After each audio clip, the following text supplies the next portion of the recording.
right? But we can't let nothing come together, stop us from harmonizing together, because what? That's how we produce. If you guys are not in agreement, you're going to be living a frustrated life, because all you see is what you see. And you can't live a harmonious life without having things to look forward to. Our life is an adventure. It's always something to look forward to. If it's just 9 to 5 every day, the same thing over and over. If it's just taking care of the baby, that's it. We just going to take care of the baby. Hey, took care of the baby today. DJ got the diapers. Yeah, got milk. Got that. Went to bed at 8.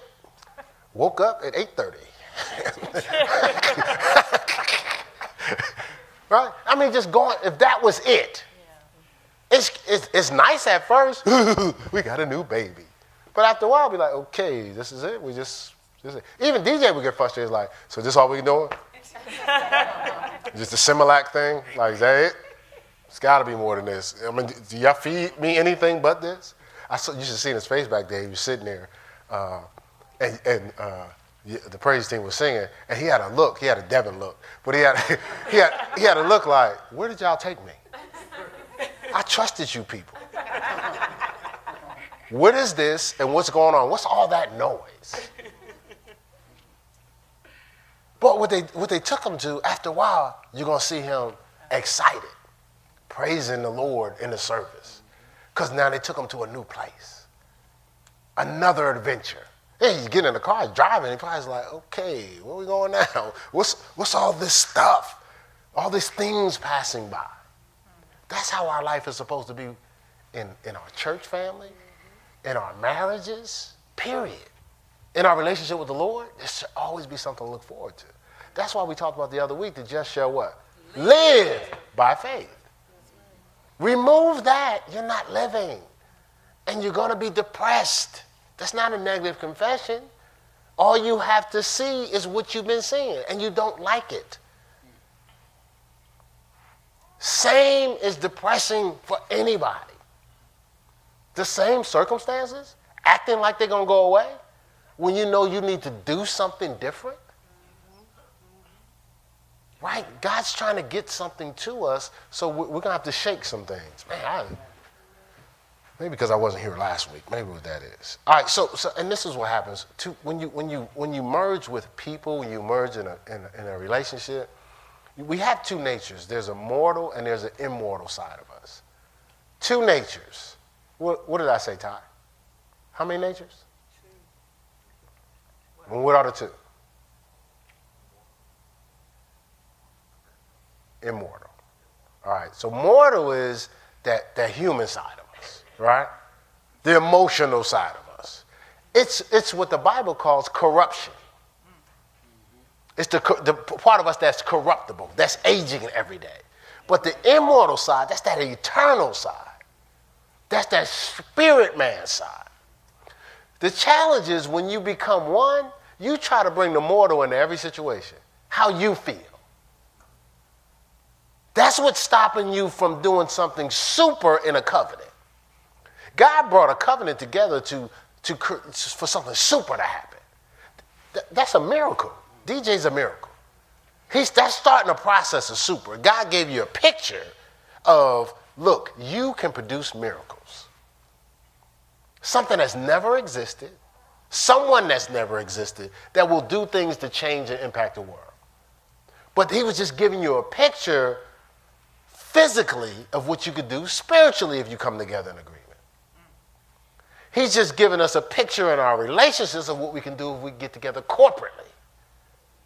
We can do supernatural things. Amen. Signs and wonders and miracles operate in the church easy when everybody's expecting them.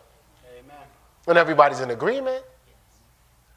You get everybody on the same page, but when people are bringing strife, when they're bringing selfishness, when they're bringing fears and lust, it affects the signal. It's not flowing exactly the way it's supposed to be. But on one page or one accord, do you know what happens in an atmosphere? Everybody's valuable in this atmosphere. There is no weak link. Well, there's some weak people trying to be weak links, but realistically, everybody's needed. Every single person. The kids over there too. Right? But we have to cross over. It's time to grow up. See, growing up is I'm letting go of the mortal and I'm embracing the immortal. What's the mortal? My feelings. See, when I was a child, I spake as a child, thought as a child, understood as a child. Children move by their feelings. I'm sure DJ just he had that frown on his face, like this is not my normal arena around this time of the day. And I don't recall you guys checking with me and let me know we was gonna be someplace than what I'm used to. This might be where I'm used to being in my crib or whatever. You see what I'm saying? Like, when he wants to eat, he just cry. He don't ask y'all what y'all schedules are. He can care less. Like, you could have just went to sleep. It's like, I don't care when you went to sleep. Somebody changing my diaper and somebody feeding me. What? That's how a child thinks. He's moved by his feelings. It's okay for DJ. But we have to mature beyond that. And what's happening is some of us have been stuck in adolescence for the last 15 and 20 years. And we're masking it. He said 40 years. Yeah. But we're masking it with an adult body. We say to ourselves, because I got a job, I'm grown. Or because I got children and I can tell what to do, I'm grown. Oh, you know, that don't make you grown. Have you let go of your feelings and making decisions being led by the Spirit, by God's will? Are you doing what God says, or are you doing what you feel?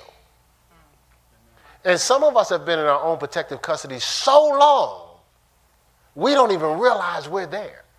We panic as soon as and all it is with that uncomfortable feeling is you're being pulled out of feelings into God's will. Amen. That's all it is. You've been praying for something that God keeps sending you what it takes to pull you into his will, and you keep fighting it. So you isolate yourselves. Well, I don't want to be around people because they may see my flaws.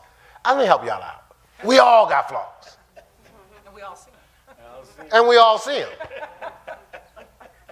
Every one of us in the room got flaws. So can't nobody be embarrassed.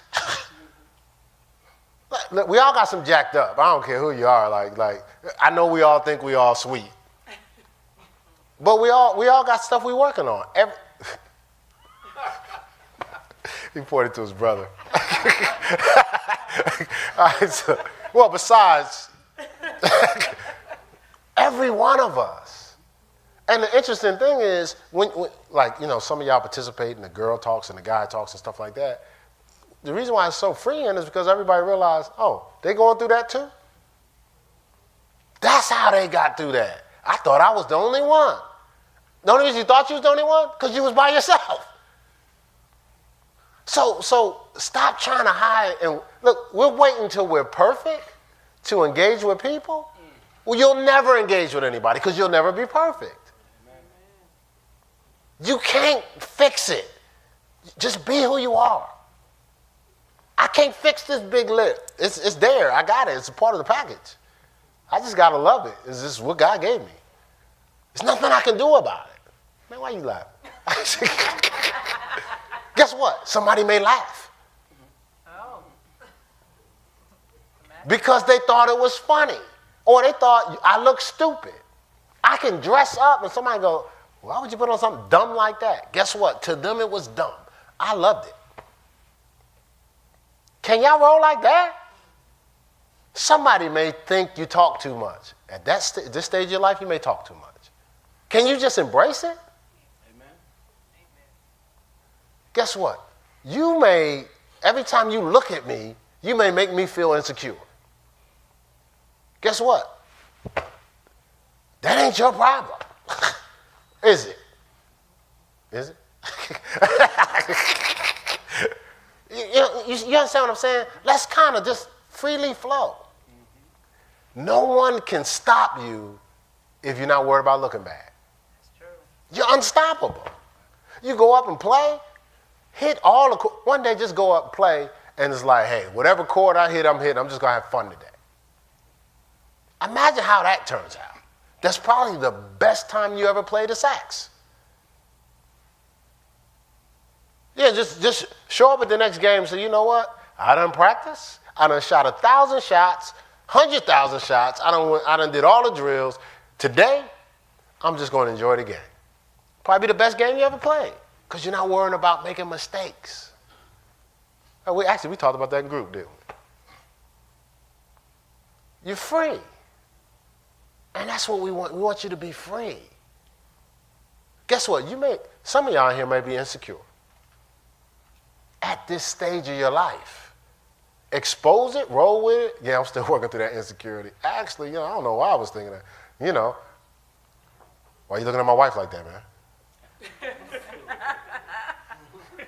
But it might just be where I'm at that time. We talked about it when she wanted to get into business at first. I was like, babe, I can't handle that right now. You taking somebody out to eat besides me? Nope. But then I grew, right? And she was the mortgage business, whatever. I said, I'm good. I said, I'm fine. You good. Don't make a difference. Because at that time we had been together long enough. What you gonna do?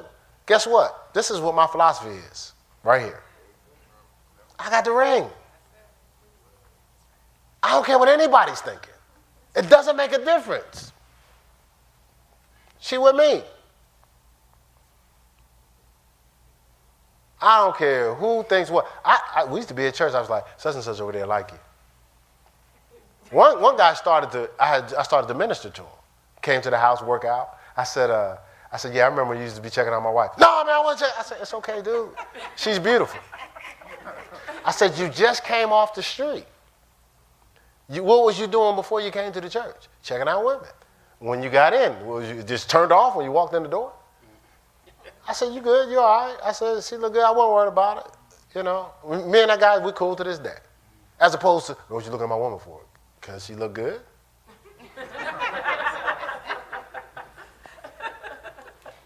You see what I'm saying? It's like, why are we're putting too much stuff in between relationships and harmony. With too many things. I'm going to be real with y'all. I didn't treat my stepmom very well. Because when I came back to my family, I was like, why would he select somebody besides my mom? Now, I wasn't in their relationship. I don't even know what they went through. I had no idea. But I'm not basing it on that. I'm basing it on how I feel and what I want. Mind you, I've grown up and I got my own family. I'm nowhere around them. So they could have changed their whole life to make sure I was happy. And then I was going to move on and have my own life. And they would be unhappy. See, we got to grow beyond our feelings. That's what growing up is. You're crossing over, you're a younger teenager, but growing up is not just what you have. It's not just I can make choices, I can wear certain things, I can drive now. It's can I walk in the Spirit and not fulfill the lust of the flesh, my feelings. And I can't emphasize that enough. This is not a sexy message. I don't have 1,000 scriptures like I normally give you. I got a lot of notes that I didn't give you. But I think it's time for us to be one.